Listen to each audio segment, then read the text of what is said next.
The Time Machine. Chapter 12. After the story.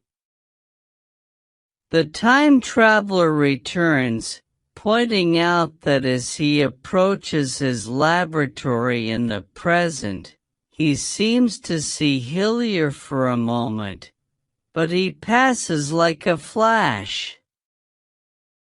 He also notices that the machine is set down in a different place in the laboratory from which it started.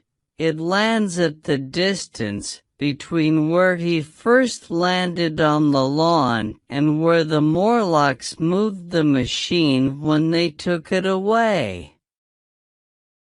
He washes, dines, and gathers his friends together to tell them his story.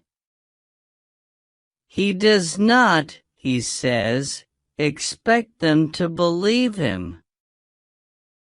After a stunned silence, the editor sarcastically remarks that it is sad the time traveler is not a fiction writer. The time traveler replies that he hardly believes what happened.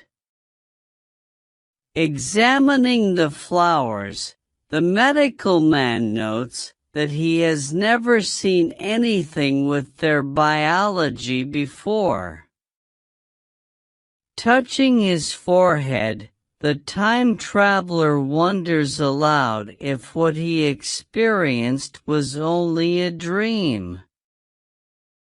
Leaping to his feet, he insists on confirming that there really is such a machine in his laboratory. The machine is indeed there, with bits of grass and dirt stuck to it. The time traveler then states the story I told you was true. The narrator and the editor a cab home.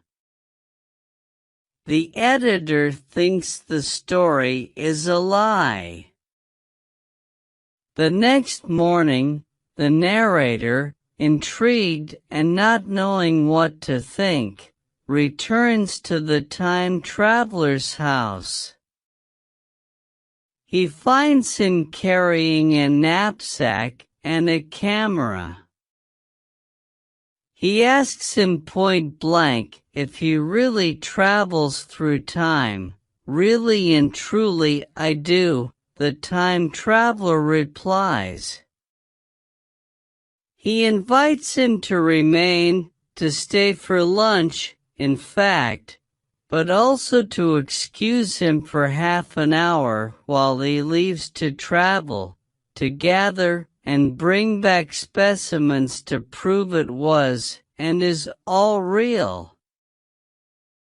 After the time traveler disappears down the corridor to his laboratory, the narrator suddenly remembers he has an appointment. He goes to the laboratory. There he sees a ghostly, indistinct figure sitting in a whirling mass of black and brass.